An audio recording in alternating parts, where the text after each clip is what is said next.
할렐루야. 할렐루야. 자, 옆 사람 손 한번 꼭 잡으십시오. 제 옆에 앉아주셔서 감사해요. 복 있는 사람이 되기를 축복합니다. 은혜 받을 줄 믿습니다. 그래요. 하나 더 하겠습니다. 기다리는 자는 복이 있습니다. 오늘 우리가 함께 은혜 받고자 하는 말씀의 제목이 기다리는 자의 복, 이런 제목으로 함께 은혜를 나누겠습니다. 교회력이라는 게 있어요. 세상력, 교회력은 새해가 시작되는 첫 주가 바로 오늘이, 대림절 첫 주가 교회력으로 새해가 시작되는 첫 주예요. 교회로 새 한 해를 시작할 때 대림절 첫 번째 주일은 교회력으로 새해 첫 주일인데, 첫 주일을 어떻게 보내는가? 기다림으로 보내는 거예요. 기다림은 설렘이잖아요. 예수님의 다시 오심, 예수님의 오심을 기다리는 것으로 새해를 맞이한다. 이게 대림절 첫 번째 주일이죠. 그런데 이 대림절에는 반드시 하는 것이 있어요. 촛불을 켜요. 오늘 또 촛불 하나를 켰어요. 이게 대림절을 4주까지 하나하나 촛불을 켜게 돼서 성탄절이 되면 촛불을 5개를 켜게 되지요. 이 촛불을 켜는 의미가 있어요. 촛불은 빛이잖아요. 촛불을 왜 켤까요? 혹시 촛불을 켜는 의미를 아십니까? 촛불을 켜게 되면 사라지는 것 3가지가 있어요. 첫 번째, 뭐가 사라질까요? 어둠이 사라지는 거예요. 세상의 어둠 속에 촛불을 밝히면, 빛을 밝히면 어둠은 사라지는 거예요. 영적으로 해석하면 예수님은 진리의 빛이다, 내가 세상의 빛이다, 그렇게 말씀하잖아요. 주님께서 세상의 빛을 밝히기 위해, 어둠을 밝히기 위해 이 땅에 오셨기 때문에 촛불은 어둠을 밝히는, 어둠이 사라지고 주님이 드러나는, 진리인 예수님이 드러나게 하기 위해서 촛불을 밝히는 거예요.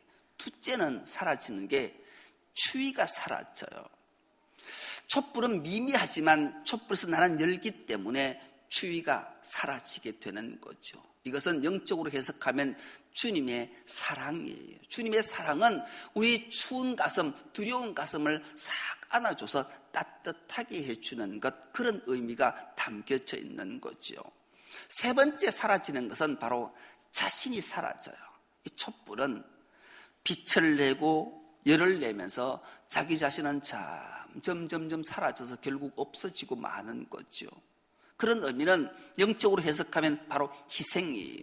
주님이 자기 자신을 십자가에 내려 희생함으로 우리를 살려서 영생을 주시기 위함인 거죠. 그래서 대림절은 이것들을 주님께서 베풀어 주셨고, 실제로 주님은 하늘 영광 보좌를 버리시고 이 땅에 오셔서 진리의 빛을 비추셔서 어둠 속에 제약 가운데 있는 우리에게 소망을 주셨고, 두려움 속에 떨고 있는 우리에게 주님의 사랑이 무엇인지를 깨닫게 하셨고, 십자가의 죽으심으로 우리가 함께 주님과 죽고 주님이 부활하심으로 우리에게 산 소망을 주셔서 다시 생명을 얻게 하시는 놀라운 의미와 사랑이 가득한 절기가 바로 대림절 첫 번째 주일이죠. 그래서 우리가 촛불을 켜면서 대림절을 맞이하면서 우리 주님이 그렇게 땅에 오셨고 그런 삶을 사셨구나, 그러므로 우리도 그렇게 살아야지, 이것을 다짐하는 절기가 대림절이에요. 그래서 세상 사람들이 성탄절을 기다리는 것과 그리스도인이 성탄절을 기다리는 것은 전혀 다른 거예요. 그래서 우리가 이 성탄절 기간 동안에 빛을 밝히고 사랑으로, 희생으로 주님의 그 넓으신 사랑을 온 천하에 증거하는 은혜가 있기를 축복합니다. 그래서 우리가 이 대림절을 어떻게 기다려야 되는가? 소설가 알렉산더 디마는 이런 말을 했어요. 인간의 지혜는 딱 2 단어로 집약된다. 그것은 기다림과 희망이다. 여러분, 기다림을 희망이 없는 기다림은 그냥 아무 소용이 없을 수도 있어요. 미국이 생겨난 이유를 우리가 아잖아요. 미국은 종교의 자유를 하나님 앞에 마음껏 예배 드리려고 그들은 영국을 떠나서 메이플라워를 타고 신대륙 미국에 들어와서 정착을 하고 살잖아요. 그들이 정착하고 살 때 얼마나 신앙이 뜨거웠겠어요. 그때 일어난 사건 하나를 소개하면 그래요. 여러분, 파종을 했어요. 씨앗을 심었어요. 그런데 비가 와야 싹을 틔우고 자라고 열매를 맺을 텐데 한 달 동안 가뭄이 계속된 거예요. 참 가뭄이 시작되면 계속되면 그 당시에는 뭐 절망이잖아요. 하나님이 이런 비와 늦은 비를 내려주시지 않으면 수확이 없는 거예요. 그리고 그들이 할 수 있는 거라고는 예배당에 나와서 하나님 앞에 간절히 기도하는 거죠. 그래서 모든 교인들이 예배당에 모여서 기도해요.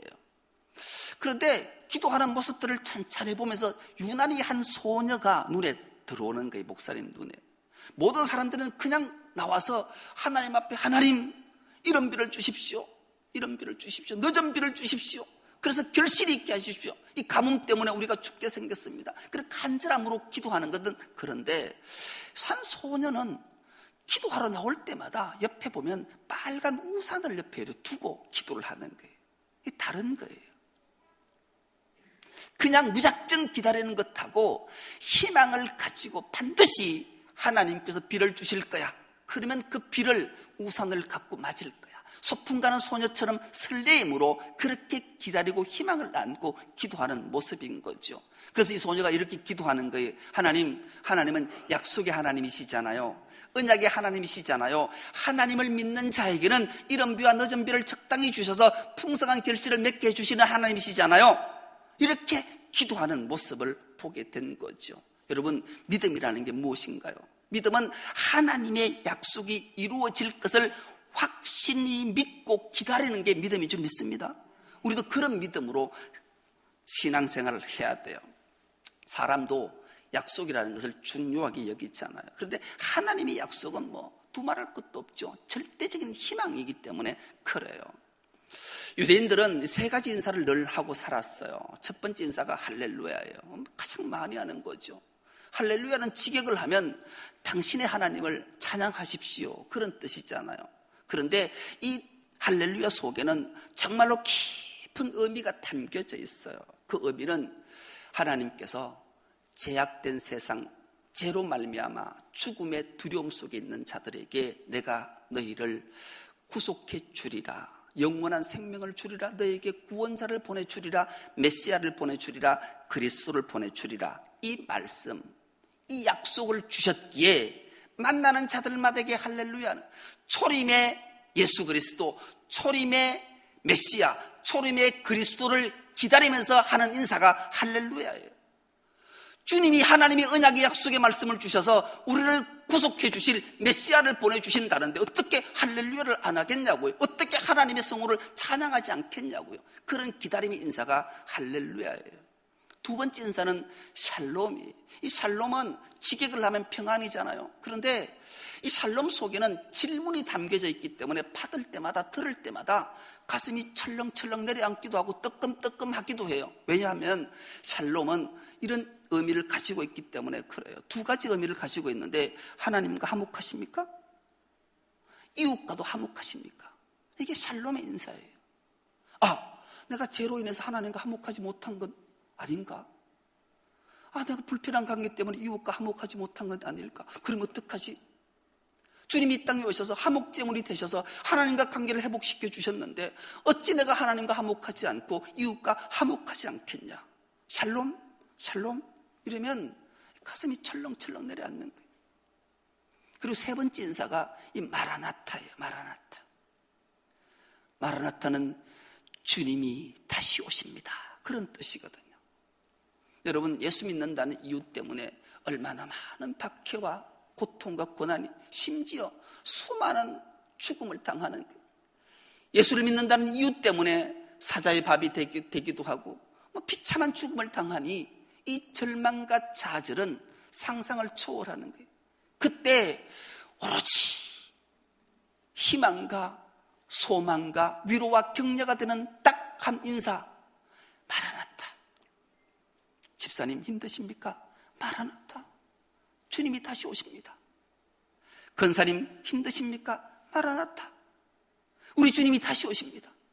그 주님이, 우리를 구원하셨던 주님이, 메시아가 다시 오셔서 우리를 이 고통 가운데, 좌절 가운데, 절망 가운데, 죽음 가운데 다시 건져주신다니, 이런 소망이 생기면 그 힘든가 고통과 좌절과 절망 가운데도 다시 한번 두 주먹 불끈 쥐고, 그래, 이거 견뎌낼 거야. 우리 주님이 곧 다시 오시기 때문에.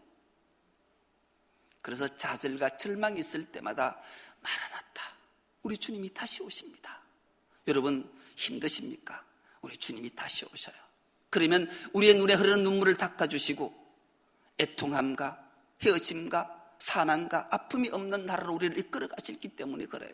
그 주님을 기다리는 은혜가 있기를 축복합니다.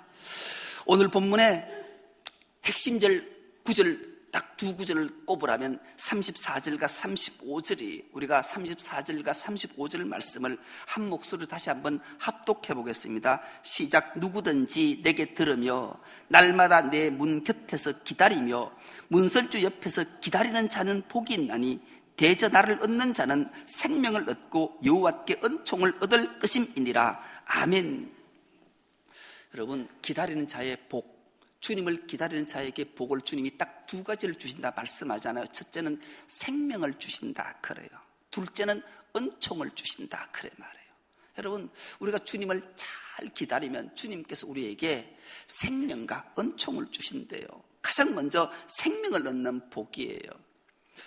어느 날 쥐 한 마리가 아주 친한 친구하고 오래 헤어졌다가 만나기로 약속 날을 잡았어요. 설레는 마음으로 친구를 찾아 집을 나서서 막 가는데 굶주리고 배고팠던 무서운 고양이를 탁 만났어요.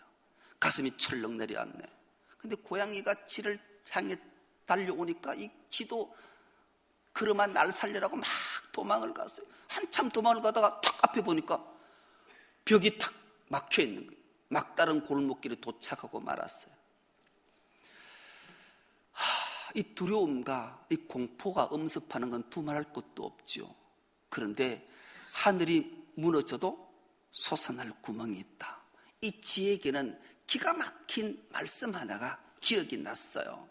자기 집 주인이 늘 아침마다 성경책을 펴놓고 읽는 말씀이 그에게 기억이 난 거예요. 그 말씀이 고린도전서 10장 13절의 말씀인데, 이 말씀이 이렇게 기록되어져 있어요. 사람이 감당할 시험 밖에는 너희에게 당한 것이 없나니 오직 하나님은 미쁘사 너희가 감당치 못할 시험 당함을 허락하지 아니하시고 시험 당할 즈음에 또한 피할 길을 내사 너희로 능히 감당하게 하시느니라. 매일 아침 이 성경 말씀을 읽는 소리가 쥐가 들었는데 그게 생각이 났어요. 그러니까 퍼뜩 거기서 하나님 앞에 무릎을 꿇고 기도해서, 하나님, 이 시험, 이 위험 피할 수 있도록 나에게 지혜를 주십시오. 그렇게 간절히 기도했더니만 하나님이 지혜를 주신 거예요. 해결 방법이 딱 생각이 나니까 지가 더 이상 두려움과 공포가 없는 거예요. 입가에 미소, 야릇한 미소를 싹 지으면서 돌아서 고양이를 향해 한 걸음 가는 거예요. 고양이 입장에서 보니까 기가 막힌 거, 저게 돌았나? 아니, 이제 내 밥이 되어야 될 텐데 야릇한 미소까지 띄고 여유자작하게 걸어오는 모습을 보고 또 살짝 당황을 했어요. 왜 저러지? 그런데 지가 살금살금 돌아오더면 고양이 귀에 대고 뭐라 그러니까 고양이가 얼굴색이 확 변하더만 실망감을 안고 돌아서 가더라는 거예요. 뭐라 했을까요? 첫째, 야 임마, 사실 난 호랑이야. 이랬을까요? 아니면 고양이님, 사실은 제가 조금 전에 지약을 먹었거든요. 이랬을까요? 예, 두 번째예요. 그러니 고양이가 잡아먹어도 자기가 죽을 거니까 그냥 실망감을 비치고 그냥 돌아섰다라는 게, 이렇게 얻는 생명을 성경 단어로 치면 푸시케라는 단어를 써요. 여러분, 생명이라는 단어가 두 단어를 성경은 쓰고 있는데, 하나는 조에라는 단어하고 하나는 푸시케라는 단어. 푸시케는 절망과 좌절 가운데 위험 상황에 놓여 있을 때 생명을 얻는 것, 육체적 생명을 얻는 것, 혼적 생명을 얻는 것은 푸시케예요. 이 지는 이 절망과 죽음 앞에서 좌절 가운데 생명을 얻는 푸시케를 얻었지만, 오늘 본문에서 생명을 얻고 기다리는 자는 복이 있나니 주님을 얻는 자는 생명을 얻는다. 이 생명은 조회는 영원한 생명이에요. 우리가 주님을 왜 기다려야 되는가? 왜 주님을 기다리는 자가 복을 받는가? 그 복은 바로 영생의 생명, 조회의 생명을 주시기 때문에 그 생명을 얻는 은혜가 있길 축복합니다. 네, 그렇습니다. 이 조회는 영원한 생명, 영원이라는 개념을 우리가 잘 모르지만 혹시 아시는 분들도 계실 거예요. 왜요? 하나님이 계시해 주셨으면 우리는 알기 때문에 그래요. 태초에 하나님이 천지를 창조하시니라. 이 태초라는 개념은 시간 개념이 아니에요. 우리가 오해하시면 안 돼요. 그전에도 벌써 모든 것들은 혼동 속에, 카오스 속에 다 존재했기 때문에 그래요. 주님은 그 혼돈을 코스모스로, 질서로 만드셨던 게 태초에 그런 뜻이. 하나님 자체가 영원, 영생이신 분이기 때문에 그분에게는 시간이라는 개념이 없어요. 그분 자체가 영생이기 때문에 그런 거예요. 그래서 하나님께서 우리에게 영생을 주시는 계시를 해주시면, 주님이 열어주시면 우리가 화들짝 놀라게 되는 거죠. 그래서 이 세상에 시간에 대한 미련이 없는 거예요. 대표적인 예를 들면 그렇죠. 모세 같은 인물이, 모세가 하나님이 그 계시를 주셔서 영생이 무엇인지를 알게 되고 자기가 영생 얻었음을 깨닫게 되자 바로의 공주의 아들됨 칭함을 거절하고 고난받기를 절개했다. 여러분, 누구에게나 우리에게 세상에 가장 큰 권력을 준다면 누구가 거절하겠어요? 고난을 준다면 누구가 그 받기를 원하겠어요? 그러나 하나님이 계시해 주셔서 영생을 딱 우리에게 주시는 것을 알게 될 때 세상의 것들에 연연하지 않는 거예요. 그래서 모세는 바로의 공주의 아들 칭함을 거절하고 고난받기를 자처한 거죠. 영생을 받기 때문에 그래요. 그가 느보산 앞에 서서 하나님이 약속하셨던 가나안 땅을 바라보면서 넌 여기서 저 건너지 못한다, 요단강 건너지 못하고 죽어서 열조에게 돌아가라, 이 말씀 앞에 감사 찬송하고 감사 기도하고 죽음을 맞이한 거예요. 그건 기력이 새하지 않았어요. 눈이 새하지 않았어요. 그럼에도 불구하고 그는 죽음 앞에 초연히 감사하고 오히려 주님께 찬송하고 죽음을 맞이할 수 있었던 것은 그에게 영생이 있었기 때문에 가능한 거예요. 초대교회 때도 마찬가지, 수많은 예수 그리스도를 믿는 자들이 죽음 앞에 두려워하지 않고 거꾸로 십자가에 못 박혀 죽고 목이 잘리고 사자밥이 되고 능지처참을 당해도 그들은 두려워하지 않았어요. 초계와 같이 자기 목숨을 버릴 수 있었던 것은 그들에게 영생을 주님이 계시해 주셨기 때문에 그래요. 여러분, 오늘 또 주님이 우리의 영안을 열어서 계시해 주셔서 영생 얻은 기쁨을 깨닫는 은혜가 있길 축복합니다. 그 영생을 얻으면 감격하는 거죠. 이제 죽음과는 전혀 상관이 없기 때문에 그래요. 주님을 얻으면 영생을 얻고 복된 삶을 살게 된다, 주님이 말씀하시기 때문에 그 주님을 우리가 기다리는 거예요. 이 복이 얼마나 큰 복이냐고요. 예수님께서 마가복음 2장 5절에 보면 이런 말씀이 기록되어져 있어요. 예수께서 그들의 믿음을 보시고 중풍병자에게 이르시되 작은 자야 내 죄사함을 받았느니라 하시니, 이 말씀 되는 배경이 그런 거예요.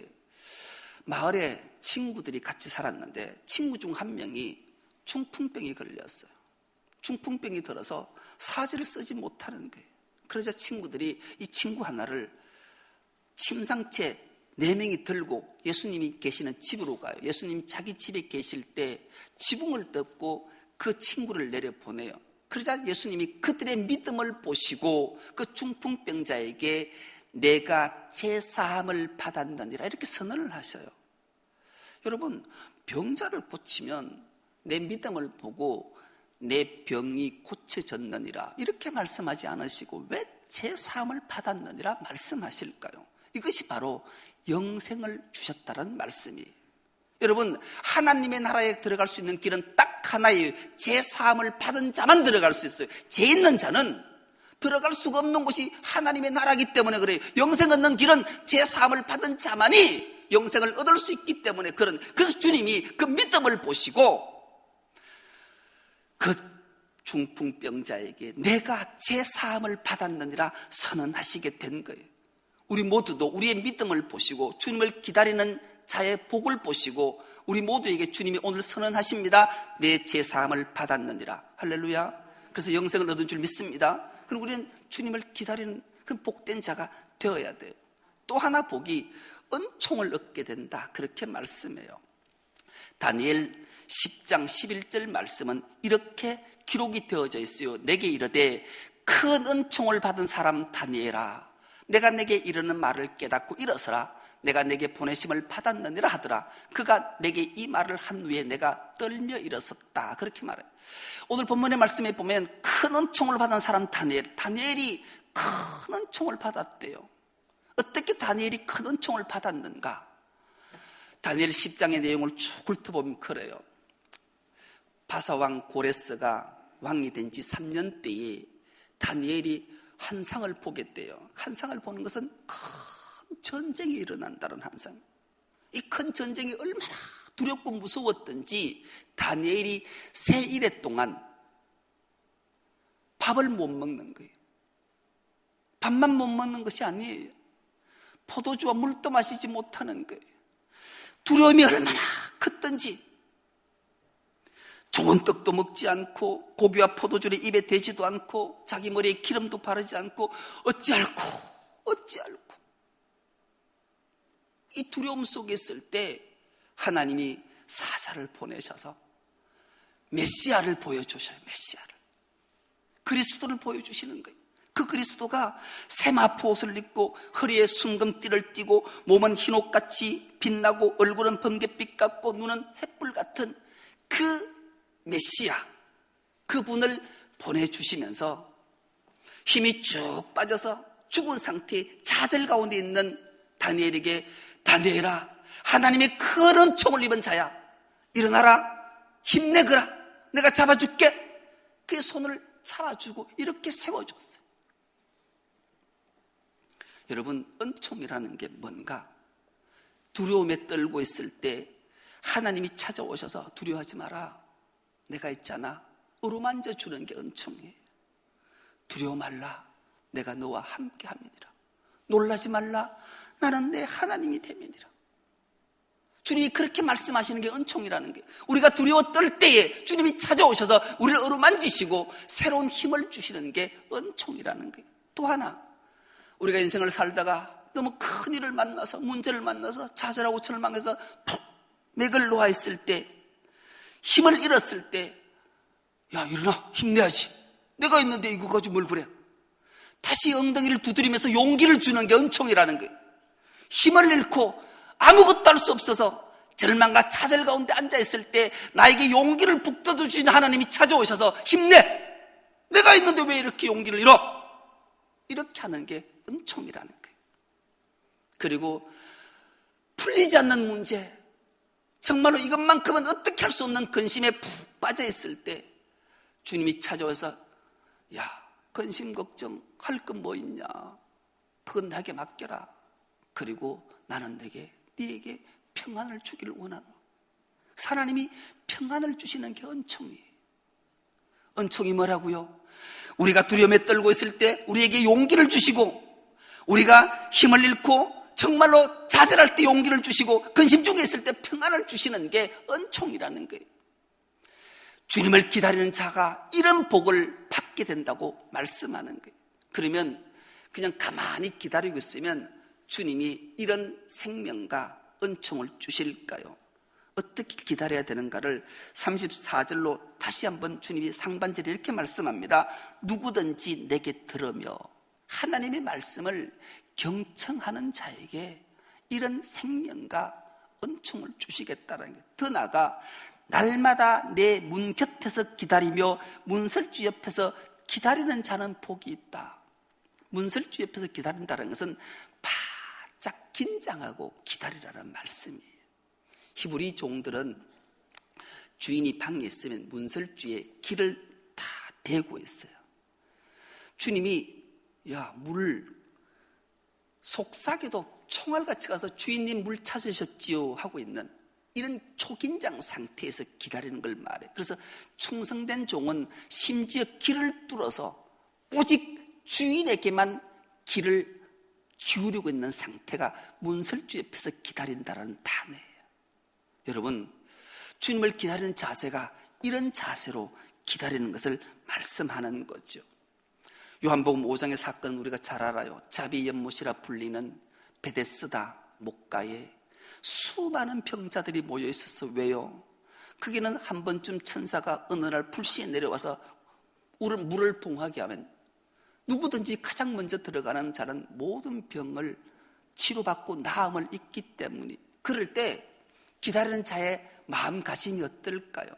그냥 오려면 오고 말려면 말고 뭐 순분 기다리다 보면 오겠지, 그렇게 기다릴까요? 그렇지 않아요. 정말로 긴장한 상태에서 어떻게 하면 내가 가장 먼저 들어가서 이 병마로부터 자유함을 얻을까? 초긴장 상태로 기다리는 거예요. 그렇게 기다리는 자에게 복이 임하는데 그 복이 영생의 복이요, 생명의 복이요, 은총의 복이라고 말씀하십니다. 이제 대림절 첫 번째 주일이 시작됐습니다. 우리 모두가 이런 기다리는 자의 복을 받아서 정말로 복된 자의 삶을 살고 행복함으로 하나님께 크신 영광을 올려드리는 우리 모두가 될 수 있기를 간절히 기도합니다. 하나님 아버지, 고맙고 감사합니다. 대림절 첫 번째 주일을 우리에게 허락하셔서 참된 기다리는 자의 복이 무엇인지를 말씀을 통해 주셨사오매 주님을 간절하게 기다림으로, 긴장하게 기다림으로 생명과 은총을 다 받아 누리는 우리 모두가 되게 하여 주옵소서. 감사드리오며 예수님의 이름으로 기도드리옵나이다. 아멘. 말씀을 생각하면서 결단에 찬양하겠습니다. 주님, 우리 주님 반드시 오십니다. 다시 오십니다. 다시 오실 주님을 어떤 자세로 기다려야 되는지를 기억하면서 찬양하겠습니다. 마라나타 주 예수여 오시옵소서.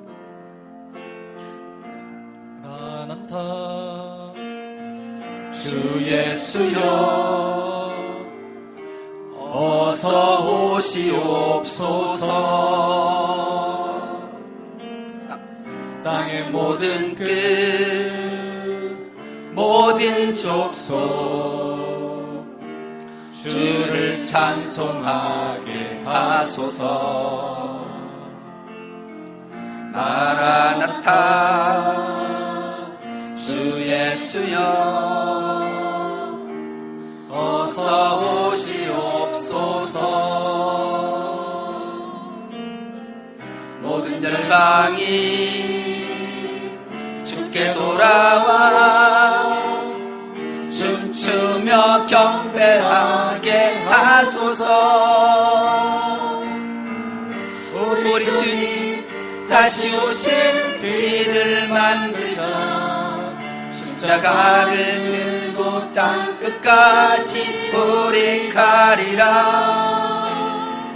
우리 주님 하늘 영광 온 땅 덮을 때 우리 땅 끝에서 주를 맞으리. 마라나타 마라나타 하는 주 예수여 오시옵소서. 마라나타 마라나타 하는 주 예수여 오시옵소서. 마라나타 주 예수여 오시옵소서. 마라나타 주 예수여 어서 오시옵소서. 땅의 모든 끝, 모든 족속 주를 찬송하게 하소서. 마라나타 주 예수여 어서 오시옵소서. 모든 열방이 주께 돌아와 춤추며 경배하게 하소서. 우리 주님 다시 오실 길을 만들자. 십자가를 들고 땅끝까지 우린 가리라.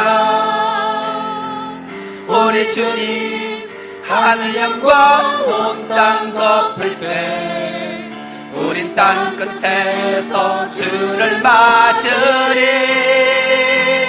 마라나타 마라나타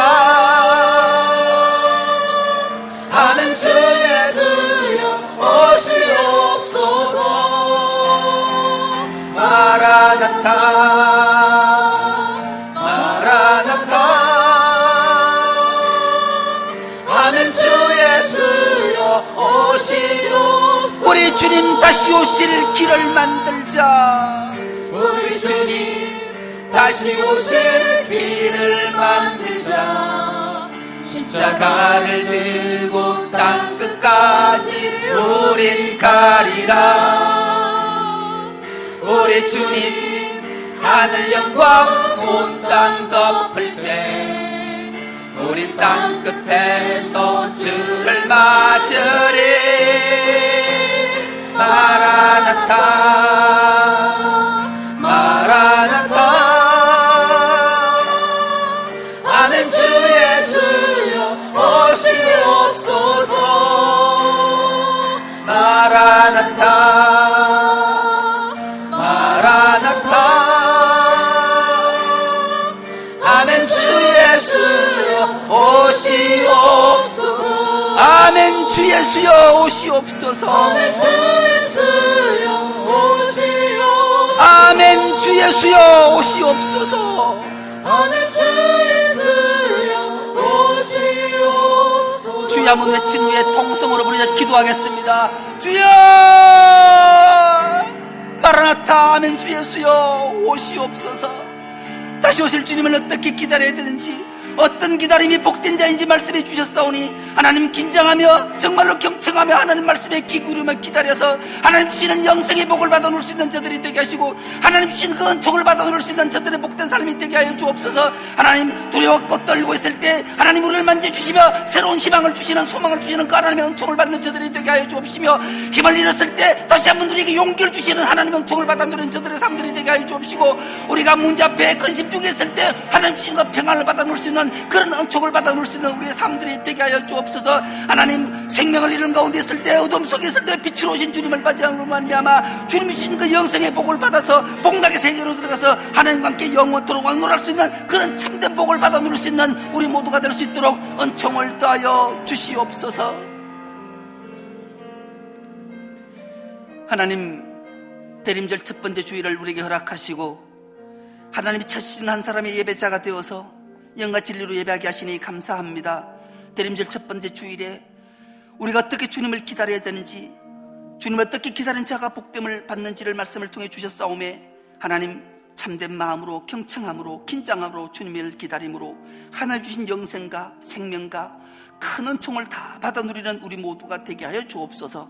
감사드리오며 예수님의 이름으로 기도드리옵나이다. 아멘.